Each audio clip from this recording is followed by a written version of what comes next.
Buenos días. Compañeros todos, bueno, hoy vamos a explicar un poco sobre las patologías quirúrgicas de yeyuno e ilion. Está el síndrome adherencial, divertículo de Meckel y linfoma intestinal. Un momentito, doctor, un momentito. Delegada, ¿está mi delegado o ya se fue?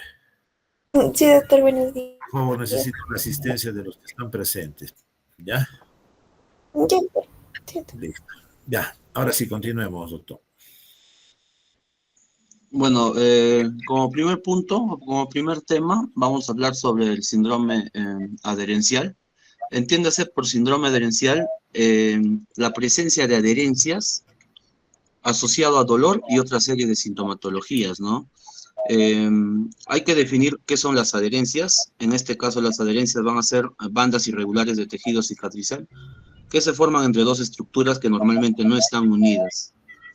Ahora, son causadas por complicaciones secundarias, por ejemplo, postquirúrgicas, ¿no?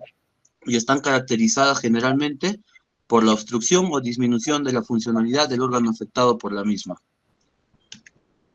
Ahora, dentro de la etiología, la cirugía abdominal previa es la causa más probable de adherencias abdominales, ¿no? Las cirugías con mayor probabilidad se asocian a adherencias son los procedimientos ginecológicos abiertos, anastomosis ilioanal y colectomías abiertas. Ahora, hay otras causas también de adherencias, ¿no? Que incluyen traumatismo, diverticulitis, enfermedad inflamatoria intestinal, peritonitis y enfermedad inflamatoria pélvica. Ahora, acá hay un cuadro en donde les muestro cuáles son las causas, ¿no?, más frecuentes de un síndrome adherencial, donde una cirugía colorectal y una cirugía del intestino delgado son los porcentajes más altos en donde hay formaciones de adherencias. Ahora, dentro de la epidemiología, las adherencias representan el 1% de todos los ingresos por cirugía general y el 3% de todas las laparotomías. Las demandas por negligencia médica en casos relacionados con adherencias probablemente surgen debido a la falta de advertencia a los pacientes sobre las complicaciones, ¿no? Darles alcances prequirúrgicos o antes de la cirugía para explicarles las complicaciones que pues, se pueden dar, ¿no? Ahora, un dato crucial, entre el 90% y el 95% de los casos de síndrome adherencial tienen como antecedente por cirugía abdominal o pélvica previa, ¿no? Ahora, dentro de la fisiopatología, bueno, voy a tratar de explicar un poquito. Dentro de la fisiopatología, todo surge como una lesión peritoneal, ¿no? La lesión peritoneal hace que haya factores de inflamatorios. Por eso que la lesión peritoneal más que nada se da en una intervención quirúrgica, ¿no? Ahora, se da factores de inflamación, por ejemplo, citoquinas, va a haber producción de macrófagos, plaquetas, linfocitos, ¿no? Entonces, ¿qué van a hacer esto? Va a haber un desequilibrio entre la formación de fibrina y su degradación, ¿no? Entonces, como hay un desequilibrio en el término de la formación de la fibrina, entonces es por eso que va a haber formación de adherencias, no va a haber una cicatrización normal.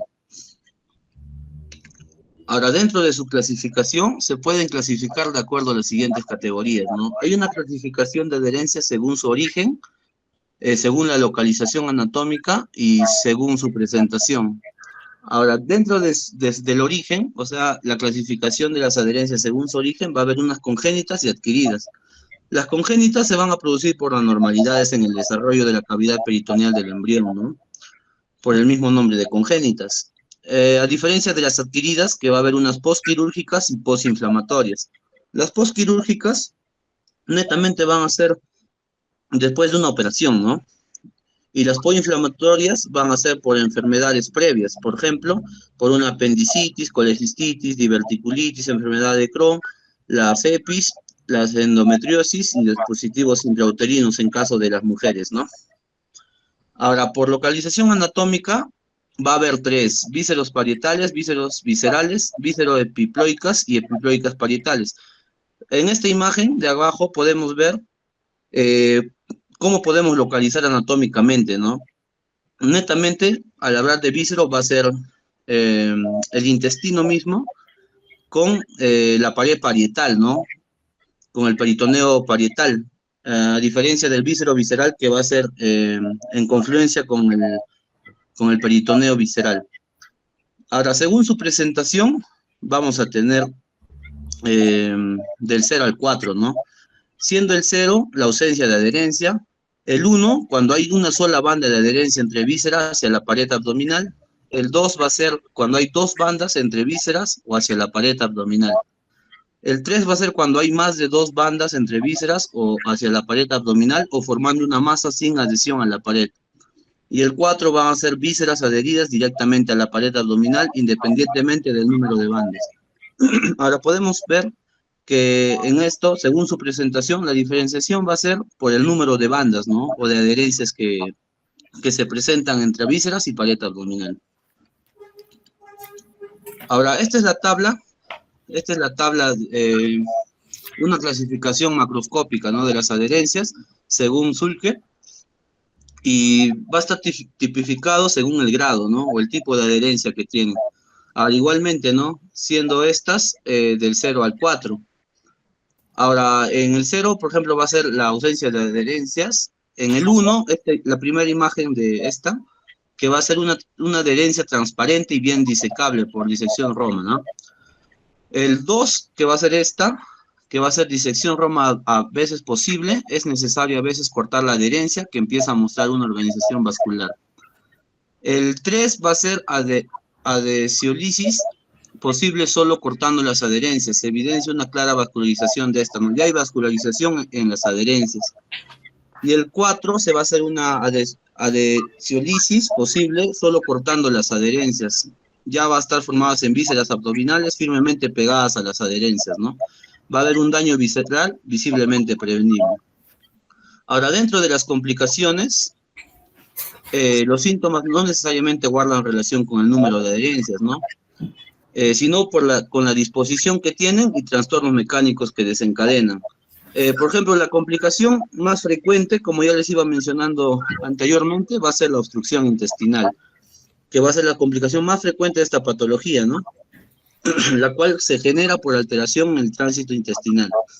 Va a haber 4 mecanismos de alteración de tránsito intestinal por adherencias. La primera va a ser por angulación, que podemos ver esta, en la primera imagen. La segunda va a ser por constricción, la adherencia hace constricción, ¿no? En la víscera.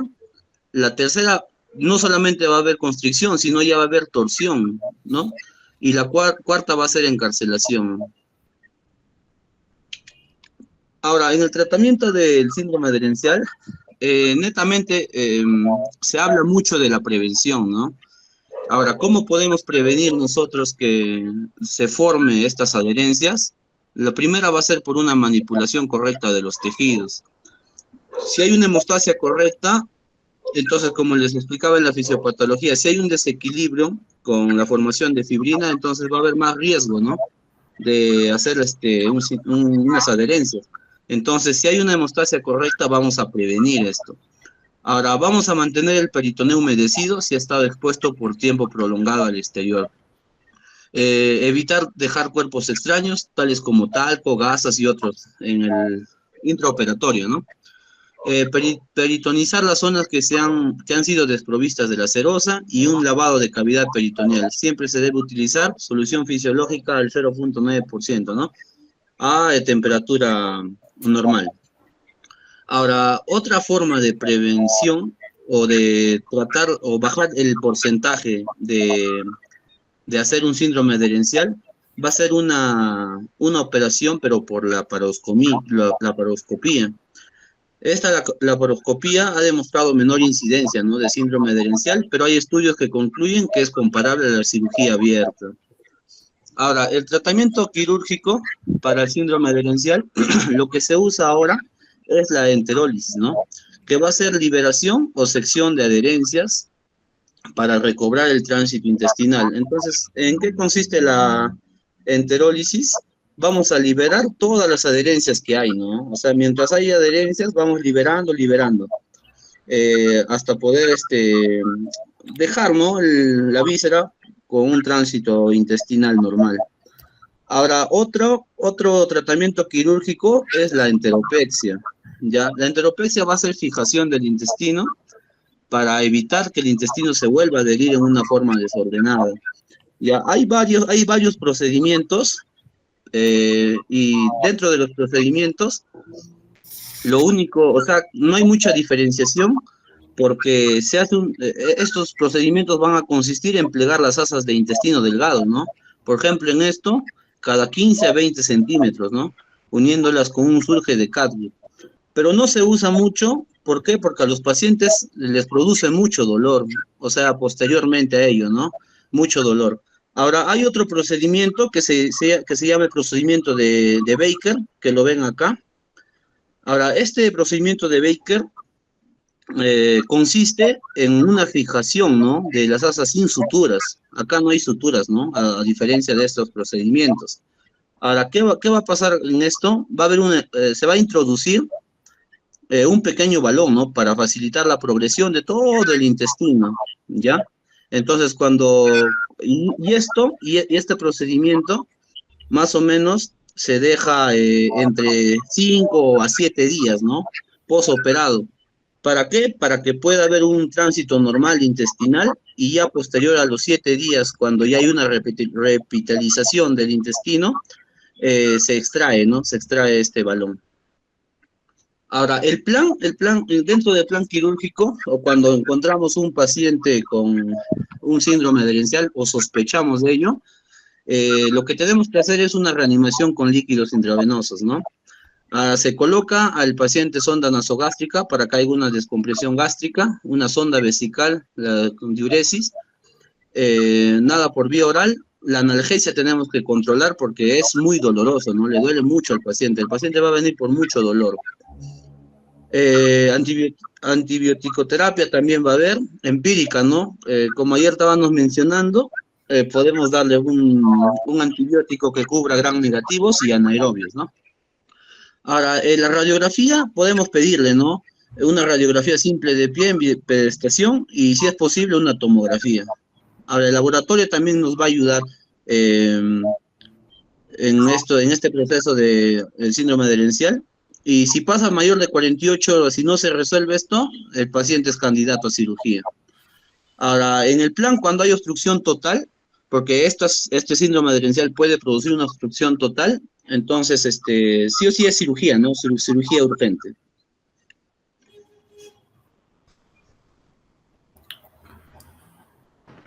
Bien, buenos días, doctor y compañeros.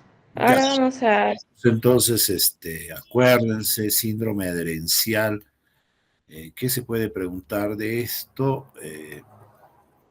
Acuérdense que la primera causa, el paciente que no tiene antecedente quirúrgico, ¿cuál sería la primera causa de un síndrome adherencial? Porque generalmente el doctor dijo que la causa más frecuente de esto era ¿qué cosa? Un antecedente quirúrgico. Y ahora, si la pregunta le dice, pero el paciente no tiene antecedente quirúrgico, ¿cuál sería la otra causa? Dale, chicos. Doctor, le comentaba que había causas, o sea, postquirúrgicas, y si no son quirúrgicas, podrían ser postinflamatorias. Sí, pues, pero eso es para ti, pero estoy preguntando a los chicos para que se recuerden, no quieren recordar. Dentro de las inflamatorias, ¿qué enfermedad? A ver, ¿y en qué paciente?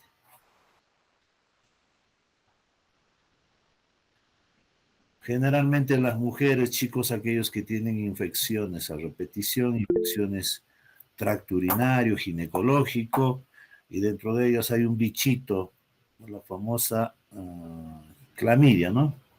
Clamidia trachomatis, clamidia, ¿ah? Que produce un proceso adherencial, ¿ya? Ahora, otra cosa que se puede preguntar del síndrome adherencial son las complicaciones, y el doctor también lo explicó, por eso los estoy repasando para que lo puedan recordar. Una de las complicaciones de esto es la obstrucción intestinal, ¿no es cierto? ¿Y cuáles son los mecanismos que produce? Eso es la pregunta. ¿Cuáles son los mecanismos por los cuales se puede producir una obstrucción intestinal en un síndrome adherencial?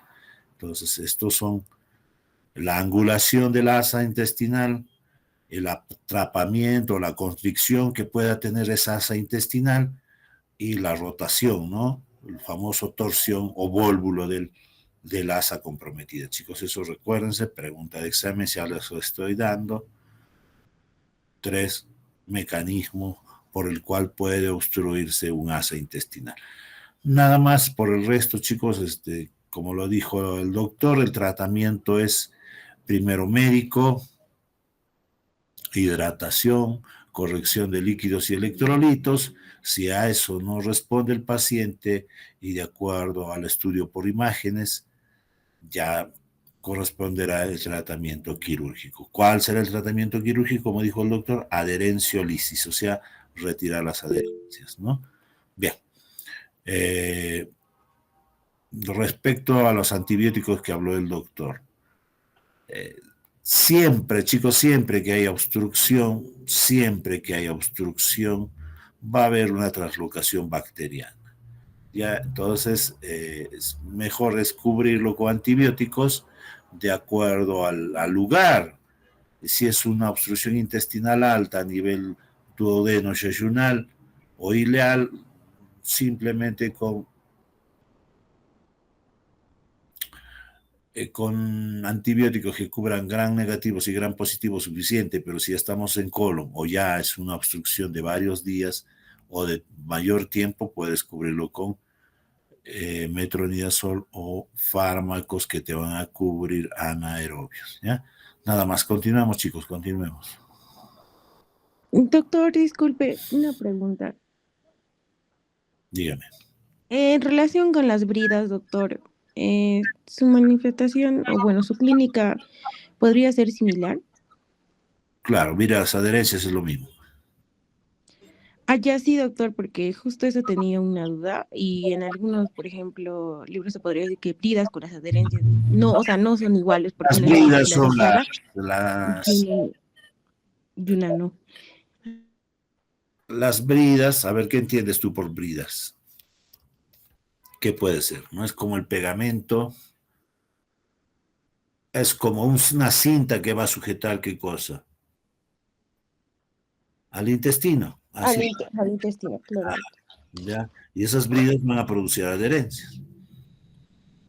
Claro, doctor. Ah, ya. De esas áreas. Ya, como ya. Una brida como una cinta, ¿no? Que va a envolver a un intestino. Eso es una brida.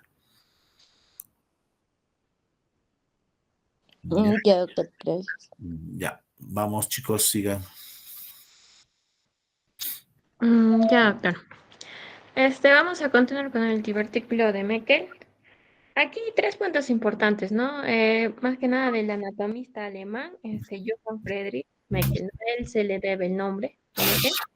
Y lo otro va a ser que en 1907 también el anatomista Betz va a asociar la úlcera al tumor carcinoide, ¿no? También la voy a comentarnos un poco más adelante. Y en 1962 el método diagnóstico lo usan el tecnesio, ¿no? Sí, Está bien, doctora, sigamos. ahora sí. Para definir esto, vamos a tener que va a ser la malformación congénita más frecuente, ¿no? Sobre todo en niños. Ahora, esto se va a dar en el intestino delgado, específicamente en el ilio, sobre el borde antimesentérico, ¿no? Esto más que nada se va a deber a la incompleta obliteración del conducto vitelino, ¿no? Aquí vamos a tener en cuenta la regla de los dos. Esto sí siempre preguntan. Más que nada es como una memotecnia que ocurre en el 2% de la población. La relación es de 2 a 1. Se localiza frecuentemente a 2 pies, que es equivalente a 60 centímetros, o si no, más o menos también, este es el rango, ¿no? También otras literaturas lo dicen que es de 50 a 70, ¿no? De la válvula iliocecal. Va a medir de 2 centímetros de diámetro, da 5 centímetros de longitud, ¿no? Equivale a 2 pulgadas. Y esto también es importante, que va a tener 2 tipos de tejido ectópico, ¿no? El principal va a ser el gástrico y va a ser habitualmente antes de los 2 años de edad. Esto va a ser un divertículo verdadero porque afecta a la mucosa, su mucosa y muscular. Siguiente, por favor. Dentro de la epidemiología, aquí, como podemos ver, encontré dos artículos que más adelante también van a ser comentados. Ambos nos menciona que va a haber alta probabilidad de que esta patología curse asintomáticamente, ¿no? Esto mayormente es siguiente, en la siguiente vamos a ver lo más específico. Dentro de la embriología, como sabemos nosotros, en la cuarta semana aproximadamente, se va a dar la formación de los intestinos, ¿no? El anterior, el medio y posterior. En este caso vamos a hablar del medio, que esto va a dar conecta pues al saco vitelino a través eh, del tubo, ¿no? De un tubo, ¿no? Conducto vitelino o conducto onfalomesentérico, que es el otro nombre con que se conoce, ¿no? Ahora, esta obliteración normal, o sea, el desprendimiento tiene que darse en la quinta y sexta o séptima semana de la gestación. Y si no es así, pues se da esta formación del divertículo de Meckel, ¿no? Y bueno, como les decía, va a tener tejido ectópico, ¿no? La mucosa gástrica mayormente es en este caso. Esto es de manera resumida. Siguiente. Ahora sí, dentro de las manifestaciones clínicas, como les decía, mayormente es asintomático, ¿no? Algunas veces se va a diagnosticar de manera incidental o en diferentes procedimientos, ¿no? Ahora, lo primero que aquí podemos ver, aquí es va asociado con mayormente con las complicaciones en sí. Lo primero que vemos aquí en el cuadrito va a ser la hemorragia, ¿no? Que esto se da mayormente en los niños, ¿no? En los pediátricos. Ahora, esto va a tener una incidencia de 25 a 50%. Caso contrario, en la obstrucción está seguida, ¿no? Que va a darse esto como complicación en los adultos. Y bueno, también hay va a existir una neoplasia, ¿no? Que mayormente se va a dar en los adultos también, y el más frecuente va a ser el tumor carcinoides. Los distintos síntomas en caso de la hemorragia, podemos ver que puede existir melena, hematoquesia, dolor abdominal, síntomas anémicos. Ahora, en la obstrucción, que es de los adultos mayormente, podemos ver también dolor abdominal difuso, distensión, náuseas, vómitos y llegar hasta el estreñimiento. En el tumor, o bueno, si existe, ¿no? Eso ya algo lejano más que nada. También pues se va a presentar este dolor abdominal, distensión, fiebre, náuseas, vómitos. Y bueno, lo más síntomas inespecíficos, ¿no? La baja de peso, como cualquier neoplasia, ¿no? Siguiente, por favor. Ahora sí, como les mencionaba, la hemorragia digestiva es más que nada en pediátrico. Entonces, esta hemorragia, como podemos ver, ¿a qué se debe o cómo se surge, no? Como les mencionaba, existen células, normalmente la gástrica. Esta es una mucosa no heterotrópica. Y entonces esto al liberar el ácido clorhídrico, pues va a hacer que al secretarlo, ¿no? Va a producir la secreción y ocurre pues el sangrado, ¿no?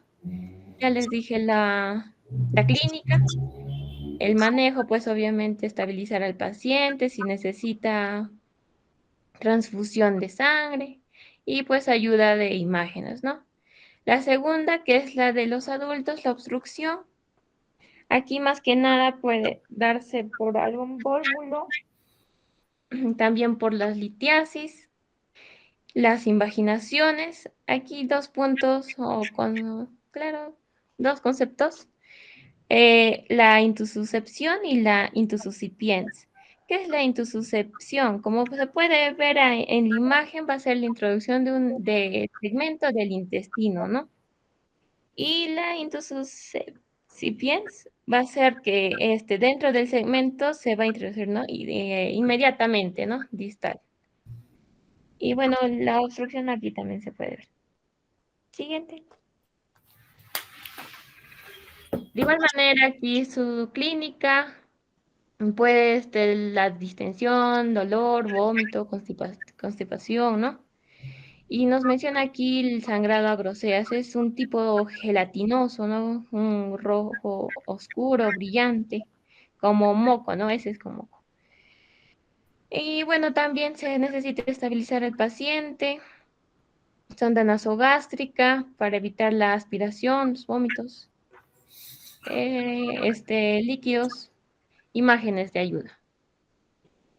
Lo otro, la inflamación, como les decía, ¿no? Esto ya va a darse a consecuencia de lo anterior, o sea, del tejido heterotrópico, la secreción que va a darse, la obstrucción, la torsión del vólvulo, ¿no? Y esto va a crear una ectasia intradiverticular, esto una infección y llegar a la necrosis, perforación, peritonitis, ¿no? Ya se va complicando, ¿no? Si no lo solucionan a tiempo. Y la neoplasia, el más común, el tumor carcinoide, ¿no? En adultos. Aquí un punto importante sobre la hernia de Littre encarcerada, ¿no? Esto más que nada, el divertículo de Meckel lo contiene, ¿no? En su saco herniario.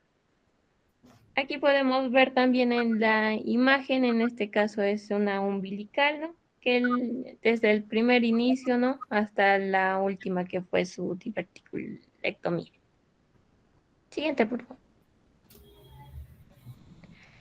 Como les decía, el diagnóstico se va a hacer por la gammagrafía con pertenectato de tecnecio 99, ¿no? Esto más que nada según el tejido gástrico ectópico, ¿no? Lo detecta. Ahora, ¿cómo es que se hace? Que tras una infusión endovenosa de este pertecnato, entonces las células secretoras de la mucosa gástrica ectópica como van a captar, ¿no? Esto y va a decir que pues que sí existe, ¿no? Pero como todo estudio va a haber sus falsos negativos, positivos, ¿no? Aquí mayormente nos menciona en este caso, los falsos negativos nos dice, el examen no detecta el divertículo aunque exista. ¿Por qué se debe de ver, no? Porque no contiene la mucosa heterotrópica, o sea, la gástrica principalmente, o está en una posición baja la pelvis, ya que la vejiga va a ser la que capta mayormente también, ¿no? Uno de los órganos. Eso. Y algunos estudios complementarios, ya más que nada las complicaciones, se va a dar, pues, como vemos, la radiografía, que no siempre nos puede servir para la obstrucción, la tomografía para las complicaciones, en sí sirve todo eso, ¿no? Siguiente, por favor. Pero esto sí, siguiente. La tomografía va a ser el principal, ¿no? Diagnóstico. Ahora, en el tratamiento, nos menciona si el paciente va a ser asintomático o sintomático. Va a haber algo controversial, ¿no? Entre diferentes autores. Pero en caso de que sea un niño, sí o sí tiene que retirarse, ¿no? O resecarse. Ya que como el niño va a ir creciendo, obviamente, ¿no? Y la probabilidad es que se va a ir complicando, ¿no? Entonces, sí o sí en el niño se tiene que retirar, ¿no? El adulto puede estar en observación, ¿no? Hacerle distintos estudios, ¿no? Todavía. Ahora, en caso de que sea sintomático, nos menciona que puede darse en la resección en cuña más la anastomosis término-terminal, ¿no? En cuña es como en forma de triángulo, ¿no? La zona dañada y listo. Ahora podemos tener la diverticulectomía simple. En este caso, pues se da la resección del divertículo en su base con cierre transversal en el ilio, en caso de que su base sea estrecha, o sea, menor a 2 centímetros, que sea en forma del apéndice o en la forma de un dedo, ¿no? Y la resección segmentaria del ilio, ¿no? Con anastomosis primaria. En este caso va a ser mayor a 2 centímetros, ¿no? Que tenga forma cónica o sacular. Siguiente, por favor. Aquí tengo estudios, más que nada haciéndonos preguntas sobre nos dice, resección profiláctica como hallazgo incidencial. Como les mencionaba, mayormente estos se va a encontrar también incidentalmente, ¿no? En otros procedimientos. Entonces, el primero nos dice, las múltiples caras del divertículo de Meckel actualizado sobre el tratamiento en pacientes incidentalmente y sintomáticos. Entonces, aquí nos mencionan de los casos sintomáticos como la obstrucción, hemorragia, las distintas cosas que les mencioné. Y en cuanto a los casos incidentales, la decisión de resección va a ser aún debatida, ¿no? Algo controversial. Entonces, algunos nos mencionan que va a haber una resección preventiva, no siempre está justificada debido al bajo riesgo de complicaciones y a los posibles riesgos postoperatorios, mientras que otros autores van a mencionar que la resección puede ser apropiada para prevenir las complicaciones futuras. En el segundo nos menciona que el manejo de los casos sintomáticos generalmente requiere resección quirúrgica. Sin embargo, el tratamiento del divertículo de Meckel incidentalmente, la resección sí se recomienda en todos los casos, porque sí hay riesgo de complicaciones a lo largo de la vida, ¿no? Entonces, concluían ambos que la resección de este divertículo detectado incidentalmente iba a tener una tasa de complicaciones postoperatorias, ¿no? Más altas que dejarlo en situ, ¿no? Siguiente, por favor. Lo otro va a ser sobre la importancia del divertículo de Meckel en la apendicitis. ¿Por qué menciono apendicitis? Porque va a tener síntoma, sí, va a tener sintomatología similar a la apendicitis, ¿no? En este caso es un estudio, un análisis que se le realiza a 7.927 personas, ¿no? Apendicectomías, donde se encuentran 233 divertículos de Meckel. De estos van a ser 188 resecados y los demás se dejaron en situ. El 9% nos menciona que presentaba cambios patológicos, ¿no? El tejido ectópico, ¿no? Más que nada el gástrico o pancreático. Ahora, las complicaciones postoperatorias fueron similares en ambos grupos. En este caso no se resecó el divertículo. La apendicitis, en los casos donde no se resecan el divertículo, la apendicitis se volvía más grave, ¿no? Ya sea una gangrenosa o una perforada. Que hacen la comparación con los casos con apendicitis leve, ¿no? Inflamado nada más. Y ahora más que nada, la conclusión que llega a este artículo es que el divertículo de Meckel incidentalmente debe individualizarse, ¿no? Dependiendo a cada persona su evaluación. Y sí se recomienda su resección si presenta patología evidente, ¿no? Como inflamación, alteración, el tejido ectópico o llegar incluso a un tumor, ¿no? O si el apéndice está solamente inflamado. Y bueno, eso. Siguiente, por favor. Lo otro va a ser la diverticulectomía versus la resección y anastomosis. Aquí lo que nos menciona el primer artículo es que dice la diverticulectomía simple es adecuada para el tratamiento del divertículo de Meckel sangrante, o sea que hay hemorragia, y nos dice que el estudio evalúa, ¿no?, si la diverticulectomía simple es suficiente para tratar la hemorragia causada por este divertículo, comparándola con la resección intestinal segmentaria.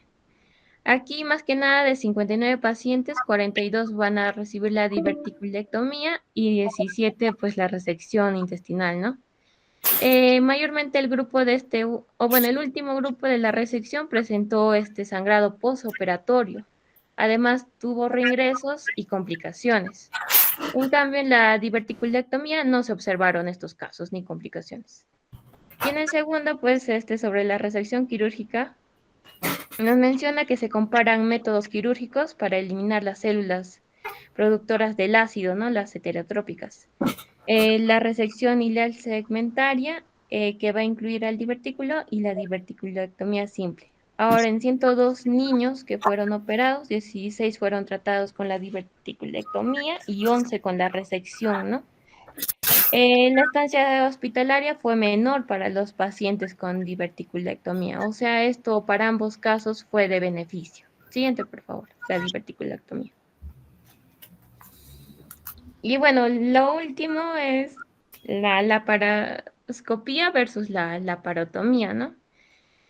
En el primero perdón, nos menciona que han comparado los resultados clínicos y patrones de práctica entre la resección de la laparoscopía y la laparotomía abierta para el tratamiento, ¿no? En este caso, los resultados incluyeron la duración de la estancia hospitalaria, la tasa de reingreso y la mortalidad a los 30 días. Los secundarios fue el tiempo quirúrgico, la anestesia, las complicaciones. Entonces, de 148 casos, 73 que fueron tratados con la laparoscopía y 75 con la laparotomía, no se encontraron diferencias significativas en cuanto al tiempo, complicaciones, la estancia, ¿no? Y o las reintervenciones. Ahora, el segundo artículo nos menciona, ¿no? Que se comparan las características y resultados entre los abordajes abiertos, igual ni laparoscópico, ¿no? En los casos primarios. De 815 niños operados por divertículo de Meckel, la enfermedad fue más frecuente en varones, ¿no? Y la mitad fue intervenida antes de los 4 años. La mayoría de los casos fueron primarios y se trató por la laparotomía abierta. Ahora, en los casos sintomáticos, los pacientes tratados por la laparoscopía tuvieron una estancia hospitalaria más corta, ¿no? Que los tratados por vía abierta, ¿no? La conclusión que llegan es que la laparoscopía se asocia con una recuperación más rápida y menor estancia hospitalaria. Siguiente, por favor.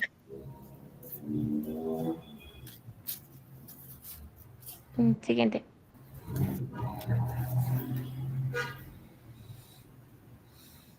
Se quedó dormido el doctor. Roli, siguiente, por favor. Eso está. Bien, bien, bien. Excelente, doctora, su resumen que ha hecho sobre el divertículo de Meckel. Bien conciso y ya los chicos también me imagino que lo han copiado, lo tienen presente. Si bien no es frecuente de presentación clínica este cuadro del divertículo de Meckel, pero hay que tener presente que acuérdense, es una anomalía congénita, digestiva congénita, más frecuente. ¿Ya? Mucosa heterotrópica, dijo la doctora, por supuesto que produce sangrado, y la otro tipo de mucosa o el otro tipo de tejido que puede presentar ese divertículo es el tejido pancreático, que muchas veces nosotros nos olvidamos. ¿Ya? Y dentro de los tumores más frecuentes, la doctora lo especificó muy bien, es el tumor carcinoide, que también puede haber un tumor, un adenocarcinoma, un sarcoma, inclusive se ha encontrado hueso en ese divertículo de Meckel. Doctor, hueso dentro del divertículo de Meckel, hemos encontrado pelo dentro del divertículo de Meckel, así que por eso es una mucosa heterotrópica. Cualquier tipo de tejido se puede encontrar, ¿ya? Y dentro de los métodos de diagnóstico, la doctora lo dijo, generalmente si ya tenemos el diagnóstico dentro de los exámenes imagenológicos, generalmente son poco útiles, pero sirven. ¿Y cuál es el de mayor importancia? Lo dijo la doctora, es el centellograma, ¿no es cierto?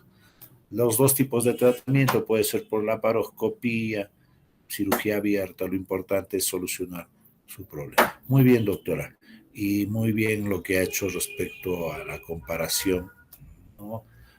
Publicando su revista de revistas ahí con los trabajos que usted ha revisado. Bien, continuemos, doctor. Ya, doctor.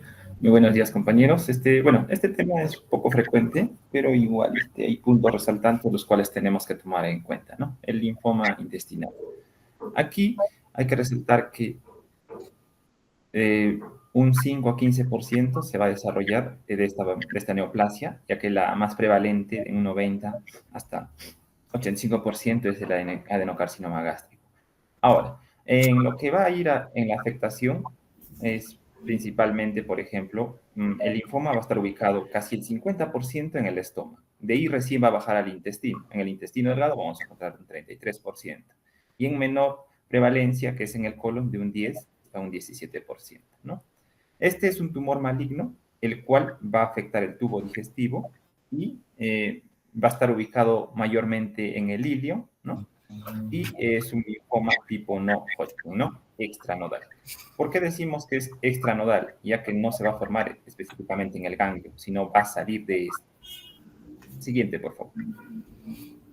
Ahora, dentro de la clasificación es básicamente que este linfoma va a derivar de la mucosa linfoide del tejido, en este caso, de la mucosa, ¿no?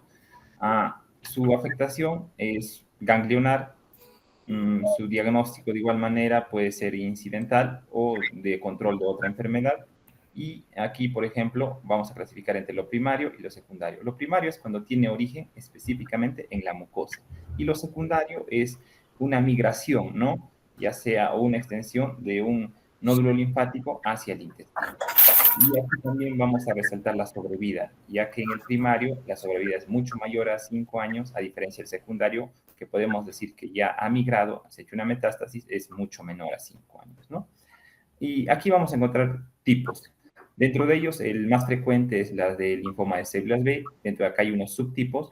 Encontramos la de difuso de células grandes, que va a corresponder hasta un 27%. El extranodal de zona marginal de células B, que va a llegar hasta un 48%. Lo demás solamente lo voy a mencionar. Por ejemplo, la de células en manto, que es 1 a 13%. La de folicular, que va de 2 a 12%. La de Burkitt, que es hasta un 5%. Y la de Hodgkin, ¿no? Menor a 1%. Ahora, dentro de lo que es el linfoma de células T, tenemos la enteropatía asociada al linfoma, específicamente a las células, los linfocitos T, ¿no? Que tiene una prevalencia de 3%. La que sigue, por favor. Ya.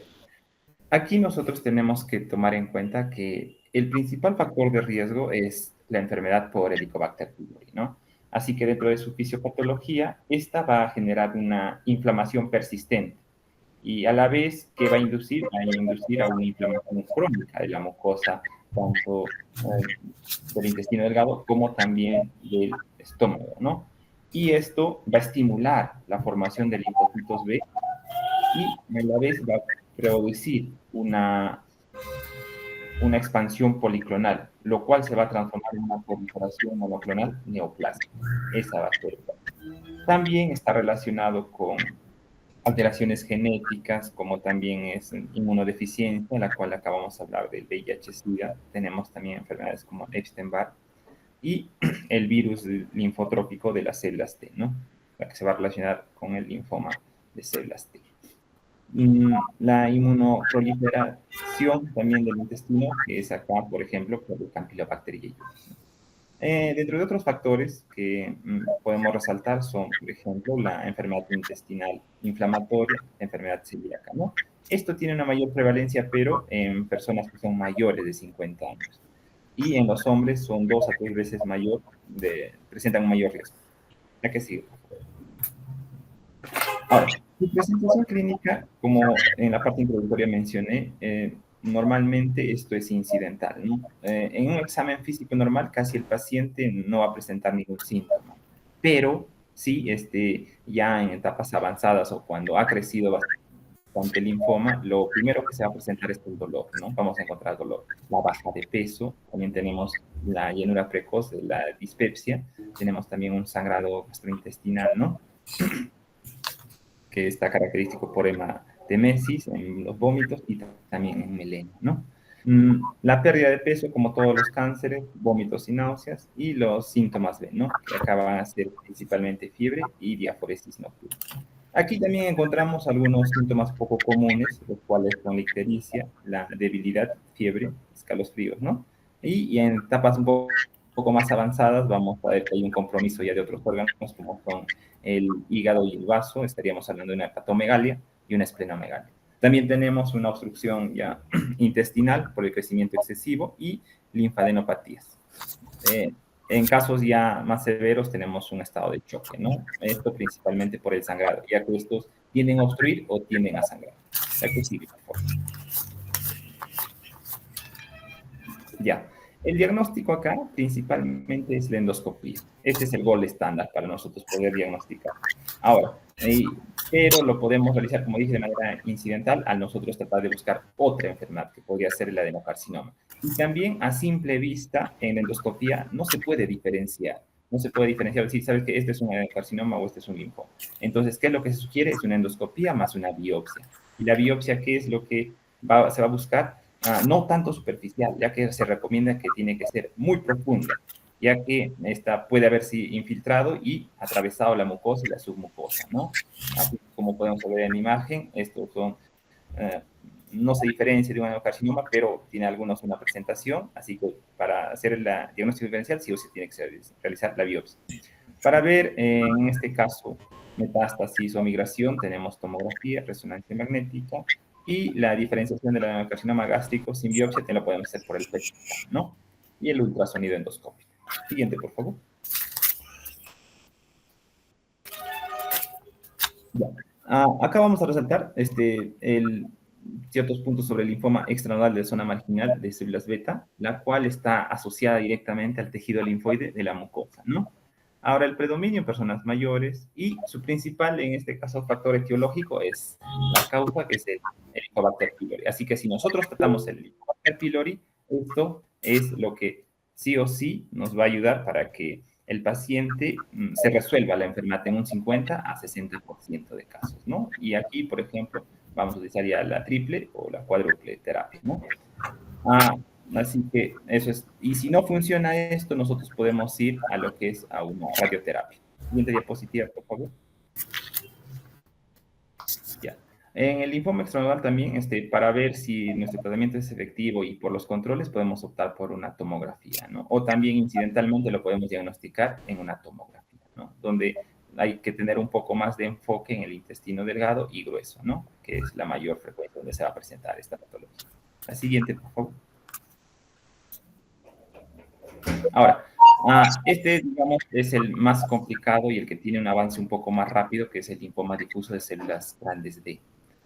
Es el que tiene mayor frecuencia y a la vez tiene una evolución desfavorable, ¿no? En el varón se presenta en 2 casos a conversión de la mujer en 1, y también tiene una relación directa con el Helicobacter pylori. Ya como se van dando cuenta, aquí es el tratamiento que se debe hacer de manera preventiva o oportuna, ¿no? Y peor si está acompañado de otros factores como son la inmunodeficiencia, la enfermedad inflamatoria intestinal crónica, esto va a agravar, ¿no? Así que esta es fácil de que va a invadir a zonas cercanas, como son otros órganos, o también la misma submucosa va a tener una secuencia por esta lesión, ¿no? Ahora, dentro de sus características, en imágenes nosotros podemos observar lesiones infiltrantes y nodulares, ¿no? Con una ulceración extensa, como se puede observar ahí, ¿no?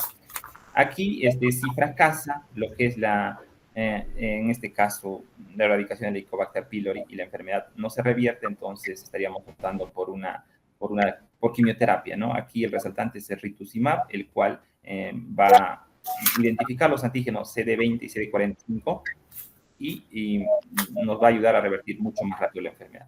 Y acá nosotros vamos a optar por la cirugía cuando con complicaciones. Y las complicaciones que he mencionado es hemorragia y a la vez son las obstrucciones intestinales. Ahí recién vamos a optar por la cirugía. La siguiente, por favor.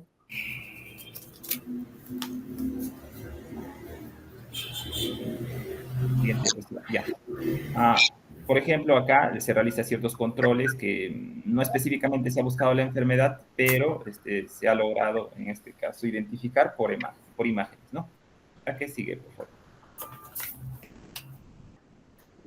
Ya.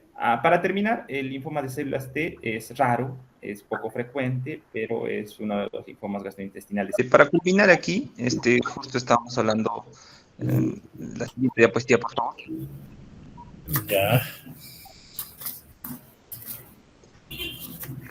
Acá comentaba que para el diagnóstico es incidental, en el cual se ha realizado un estudio de imágenes en el paciente, donde podemos identificar el linfoma difuso de células grandes. Su característica es que este va a invadir a órganos vecinos o incluso principalmente dentro del tubo gastrointestinal. La siguiente diapositiva, por favor. Ya. Para culminar ya, tenemos el linfoma de células T, el cual es en este caso un linfoma gastrointestinal primario, donde su ubicación frecuente va a ser en el yeyuno e ilion proximal, ¿no? Esta tiene la característica de poder perforarse, así que es su principal complicación, así que su intervención acá es netamente quirúrgico, ¿no? Con un predominio en el sexo masculino.